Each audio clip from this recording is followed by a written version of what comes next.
Hello everyone, I am Deepak Singh Raghuvanshi. आप सभी का आपके अपने यूट्यूब चैनल पर स्वागत करता हूं और आज हम देखने जा रहे हैं एक्सरसाइज 1.2 क्लास 10th का question number first, which is very important, है ना। चाहे कोई भी बोर्ड हो, आना जरूर है। क्लियर है, इस टाइप के क्वेश्चन आना जरूर है। ठीक है। Prove that under root 5 is a rational number. तो हम यहाँ इसे उल्टा मान के चलेंगे। क्लियर है, धीरे धीरे। A rational number, let under root 5 भी रैशनल। हम इसे क्या मान के चलेंगे? रैशनल मान के चलेंगे। इरेशनल प्रूफ करने के लिए रैशनल मान के चलेंगे। धीरे धीरे जब हम उसे चेक करेंगे तो हम पाएंगे कि ये तो इरेशनल नंबर था।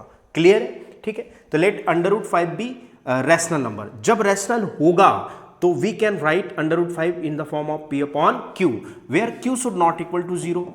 q should not equal to 0, जहां q 0 के इक्वल नहीं होगा। And p and q are coprime and साथ ही साथ इंटीजर होंगे। को प्राइम भी होंगे और इंटीजर ही होंगे।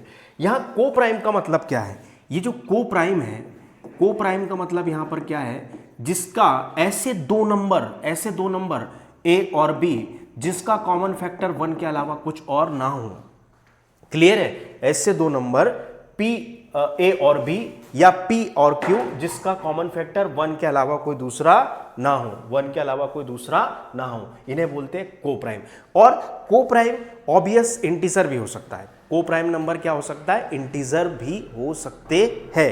को प्राइम भी हो सकते हैं और इंटीजर भी हो सकते हैं, जिनका 1 के अलावा कोई और फैक्टर ना हो। यदि हम p अपॉन q को 1 के अलावा कोई और फैक्टर हम पाते हैं तो मतलब ये को प्राइम नहीं है। p अपॉन q को प्राइम नहीं है, मतलब p upon q rational number नहीं है। और जब वो रैशनल नंबर नहीं है तो अंडर रूट 5 भी रैशनल नंबर नहीं होगा। क्लियर है। और हमें सिर्फ ये प्रूफ करना है कि ये जो p अपॉन q है उसका 1 के अलावा एक और कॉमन फैक्टर है। हमने इतना प्रूफ कर लिया तो which is not rational number. और यदि ये रैशनल नंबर नहीं है तो अंडर रूट 5 भी रैशनल नंबर नहीं होगा। ठीक है। तो यदि अंडर रूट 5 रैशनल नंबर होगा तो हम अंडर रूट 5 को p अपॉन क्यू की फॉर्म में लिख सकते हैं, जहां p एंड q को प्राइम भी है और साथ में इंटीजर भी है। अब कुछ नहीं करना है, taking squaring both the side. Squaring both the side, under root 5 का square is equal to p का स्क्वायर अपॉन q का स्क्वायर। यहां ये कट गया तो क्या आया? 5 is equal to p square upon q square. अब हम इसे ऐसा लिख सकते हैं, q इंटू 5 मतलब 5 इंटू q का square is equal to p square. Clear है। अब यहां से जरा गौर कीजिए कि हम इसे लिख सकते हैं q square is equal to p square, और यहां मल्टीप्लाई में 5 है तो ये इधर जाके काहे में चला जाएगा? डिवाइड में, डिवाइडेड बाय 5। तो q square is equal to p square divided by 5, मतलब 5 डिवाइड्स p स्क्वायर। यहां पर जो 5 है वो डिवाइड कर रहा है किसको? p स्क्वायर को। जब 5 डिवाइड कर रहा है p स्क्वायर को तो ऑब्वियसली 5 डिवाइड करेगा p को भी। हमने जो थ्योरम देखा है उसके अकॉर्डिंग टू, ठीक है। कोई भी नंबर जब किसी नंबर के स्क्वायर को डिवाइड करता है तो ऑब्वियसली वो नंबर उस नंबर को भी डिवाइड करेगा, डेफिनेटली। क्लियर है, ठीक है। कोई भी नंबर किसी नंबर के स्क्वायर को डिवाइड करता है। यहां पर देखिए जरा, ये जो है q square is equal to हो जाएगा p स्क्वायर डिवाइडेड बाय 5। तो कोई नंबर किसी नंबर के स्क्वायर को डिवाइड करता है। मान लो कोई नंबर किसी नंबर के स्क्वायर को डिवाइड करता है। 5 से डिवाइड होने वाले नंबर ले लो।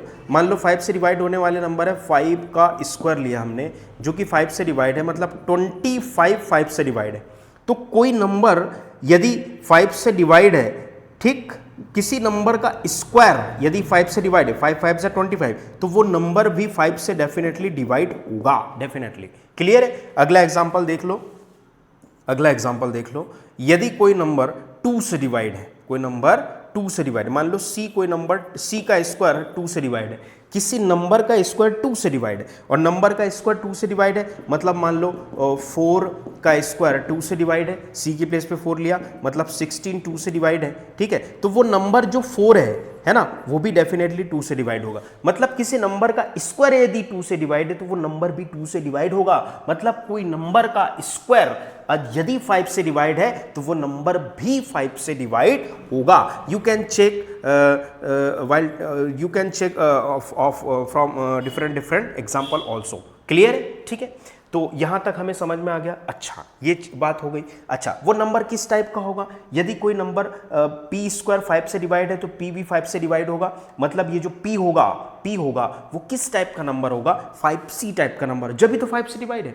ये जो p है, ये p है, मान लो 15 है जो कि 5 से डिवाइड है, तो क्या होगा? 3 इंटू 5, मतलब क्या 5 इंटू 3 भी लिख सकते हैं, मतलब 1 इंटू 5 भी हो सकता है, 2 इंटू 5 भी हो सकता है, 3 इंटू 5 भी हो सकता है, 4 इंटू 5 भी हो सकता है, 5 इंटू 5 भी हो सकता है, मतलब समथिंग इंटू सी हो सकता है। P यदि 5 से डिवाइड है मतलब वो नंबर P जो है वो किस टाइप का होगा? 5 इंटू सी टाइप का नंबर होगा, जब भी तो 5 से डिवाइड है। तो हमने माना कि ये जो P है वो 5c टाइप का कोई नंबर है, जब भी तो 5 से डिवाइड है, जब भी तो 5 से डिवाइड है। क्लियर है? ठीक है, आई होप यहां तक आपको क्लियर है। अब ये जो वैल्यू है p is equal to 5c, equation first में रख देंगे हम, किसकी प्लेस पर? p की प्लेस पर। ठीक है, यहां तक आई होप आपको क्वेश्चन क्लियर है। हमें सिर्फ और सी, यहां यदि आपको क्वेश्चन को प्रूफ करने का ऑब्जेक्ट पता नहीं है तो आप क्वेश्चन नहीं कर पाएंगे बार बार प्रैक्टिस करने के बाद भी। और if you know about the particular object that what we will have to proof at the particular condition, तो आपको क्वेश्चन बन जाएगा।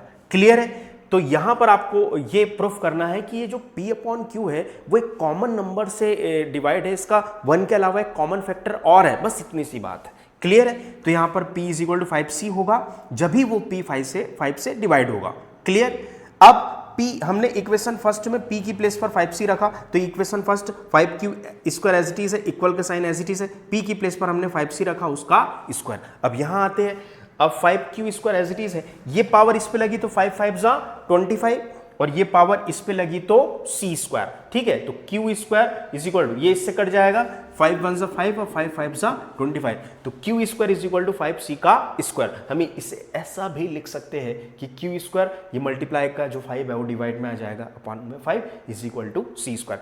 मतलब कि p स्क्वायर भी 5 से डिवाइड था, तो p भी 5 से डिवाइड हुआ। अब यहां पर q स्क्वायर भी 5 से डिवाइड है, तो डेफिनेटली q भी 5 से डिवाइड होगा। मतलब p और q का कॉमन फैक्टर 1 के अलावा 5 भी है।